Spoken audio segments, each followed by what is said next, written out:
Xiaomi is known for cannibalizing itself, launching phone after phone even within a price gap of just 1000 rupees, with some minor changes. But this time around, the Mi A3 and the Redmi Note 7 Pro, two mid-range phones from Xiaomi in the sub 15,000 price segment, are so different from each other, you cannot say one phone is clearly better than the other. There is no easy pick among the two. And that's why I think this comparison video will help you out. My name is Ashwin Sundar, this is Technology Jock. Let's get started.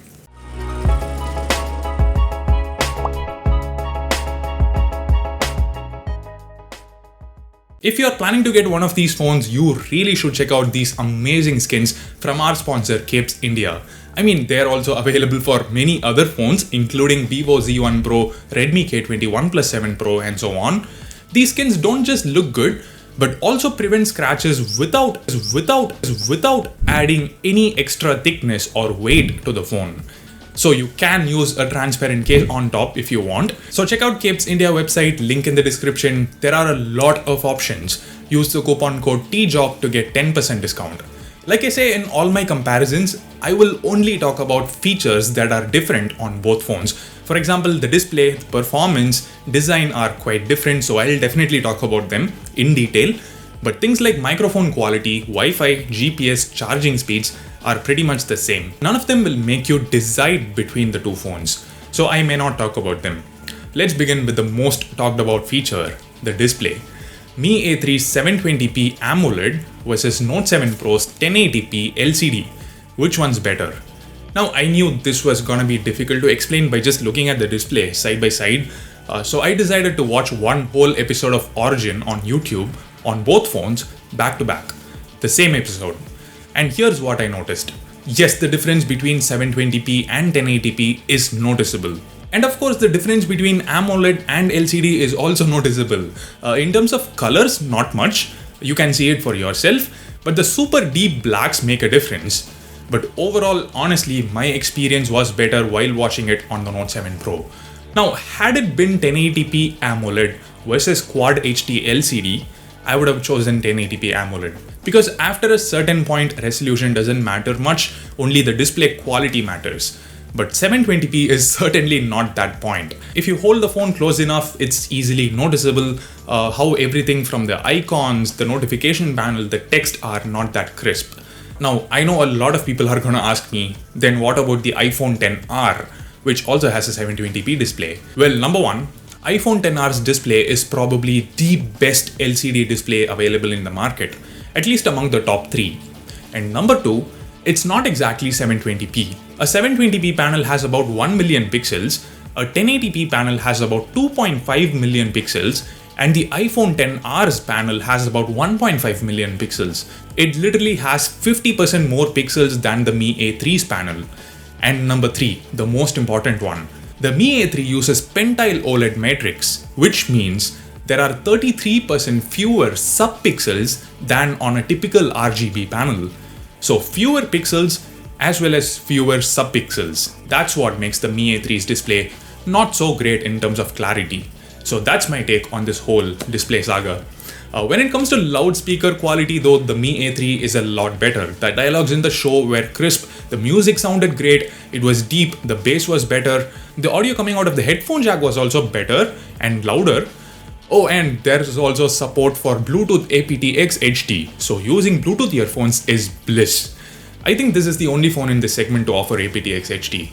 I'm not sure. If there is anything else, let me know in the comments. So basically, if you can look past the low resolution display on the Mi A3, it actually has a lot to offer. For example, the gaming performance is awesome, despite the fact that the Snapdragon 665 chip on the Mi A3 is nowhere as good as the 675 chip on the Note 7 Pro.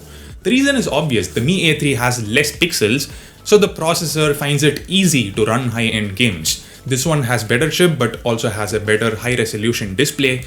So the gaming performance, there is not big difference between both phones in terms of performance. So I think you shouldn't decide based on this, based on performance alone.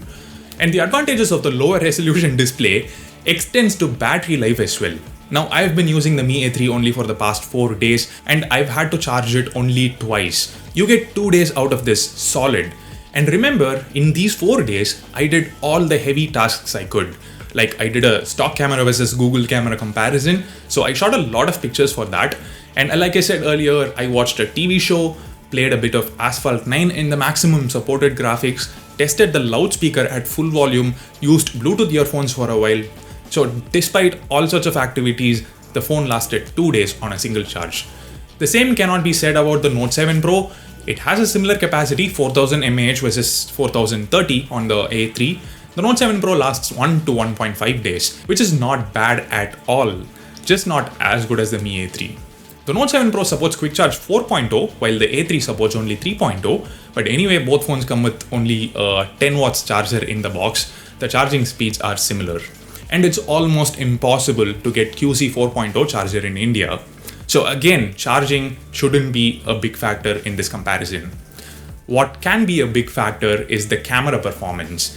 Well, the main camera is exactly the same on both phones. Both have Sony's 48 megapixel IMX586 sensor. They have the same lens with f1.8 aperture. The camera app itself is the same too. So the processing is no different. Here are a few sample images.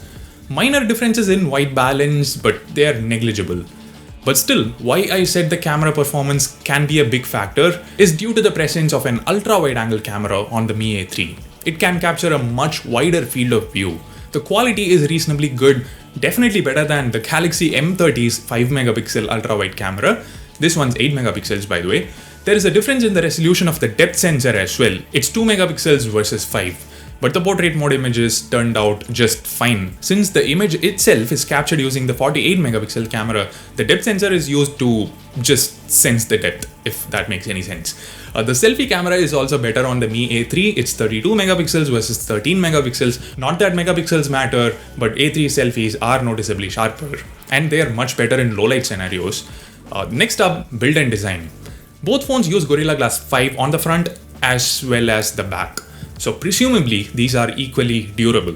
The buttons on the Mi A3 are a little more tactile, as in it has slightly better feedback, this clicky feeling. In terms of design, both phones have their own gradient look, so it boils down to just two things. Number one, the fingerprint scanner. The Note 7 Pro uses a capacitive scanner while the Mi A3 uses an in-display scanner.